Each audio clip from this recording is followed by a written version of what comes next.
guys. Dahil lalakad ngayon. Pupunta sa ating C2S, no? Mag-aaral ng salita ng Diyos, no? So, let's go!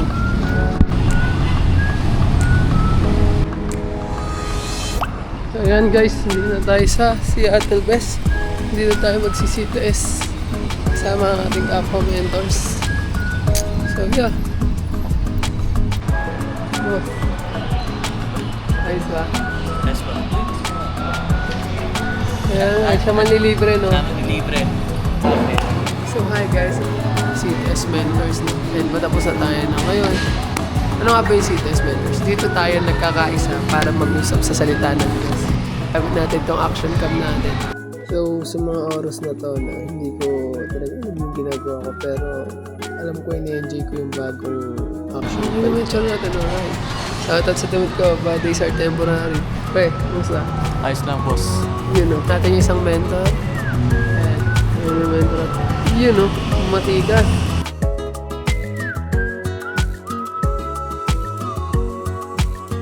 Kumusta naman, sir?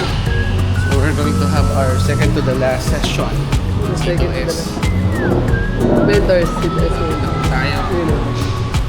Hindi na kayo na magme-mentors pa. Yun o. So, ayun no. Napatambay tayo sa arts office natin after natin ng C2S. And hindi pa tayo dito nagsiservice. And ayun, may isang surprise tayo dito kung bakit tumambay din tayo. And abangan nyo sa susunod na mga clips na mangyayari, no. And ayan pala yung sarili ko, no. Pinapakita yung team, ayan. Sila Aya, si Owen. Tapos, yun, si Kuya Ja, leader ng broadcast. And ayun, taga SM. May mga inaasikaso sila, and yun. Siya na, gusto yun, possible yun ang gawin. Pero yung sabi ko, So, sa mga puntong to, no, ayan, pinakilala ko, ayan ulit yung team, no, pinakilala talaga, ayan, sila Rain, sila Pat, and ayan, nagdidiskusyonan pa rin sila. So, ayan, sabi nila manood daw kayo yun, and pasok kayo sa arts film, yan mga leaders yan, guys, no. And yan, sa mga susunod na ulit yan, sila Owen, nagkukulitan yan, Calling mo na daw yun. diba? Dapat yun. So ayan guys, yun yung mga ibang team, no, and sa susunod na clip na tayo yan, makikita nyo yung surprise. Hi guys, kasama ko na yung mentor ko. Hey, long time. After 3 years. 2 years, 2 years. 2 years, oo nga, 2 years.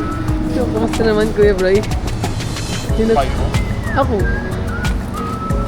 Bro, pagka-healthy living mo. Hello po. Ate ko.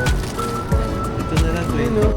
So, sa mga panahon to, no, may pasalubong sa atin na akala mo si Tita Bray. Hindi, si Kuya Bray. Siya yung unang leader ng arts photos. Arts photo, no? So, yan yung sinasabi natin, surprise. And then, pupasok na tayo ulit sa church para surprise sila. Nagdaan niyo pa sa loob. siguro Sa mga Dito tayo danay mo sa labas. medyo overwhelmed, pero okay lang yun. Thank you, Kuya Brian. Salamat, Brian Benito. Ano ba yung vlog mo? Oo, mag-upload natin agad. Grabe na miss ko dito sa church. Kaya nga, dito pa tayo dumaan. So, ito yung mga panahong sabi niya, siya ni-record mo, i-surprise natin. So, ayan So, abangan nyo na yun sa mga susunod na kaganapan. Kira.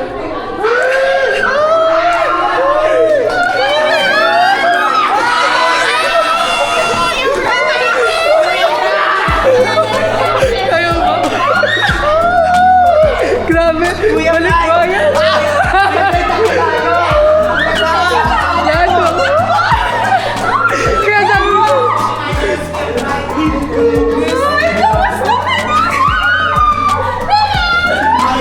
Grabe! Burn minute! Ito! Size 5 na sila. Oh, size 5. Wow! Kasi may size 5 na ramen. Kuya Nagulat ako sa iyawan. Sino nanalo sa raffle? Brian Benito pala. Nakita lang ako. Brian, your name. Ganda po pala yan yung weekends. Yung surprise, and after ng surprise, rekta tayo sa church service natin. Dahil madalas tayo Habang nag-service pala tayo, nakatabi natin yung mga tropa natin sa broadcast yan. Si Aldrin, si Kebol, yan, si Jacob. So nakikinig tayo mabuti dyan. So yun. Yun, vlog takeover daw siya guys. Yan, kwentuhan. Tapos, yun lang. Tapos makikita niyo dyan, kakain na kami niya. Kalbo. Sama-sama tambay. Sino kalbo? Kalbo ba yan? So, ayun guys, salamat sa puro suko yun, no? Pero, salamat sa mga nanood, no? Sana huwag kayong magsawa at masusundan pa yan. Yun ang peace out.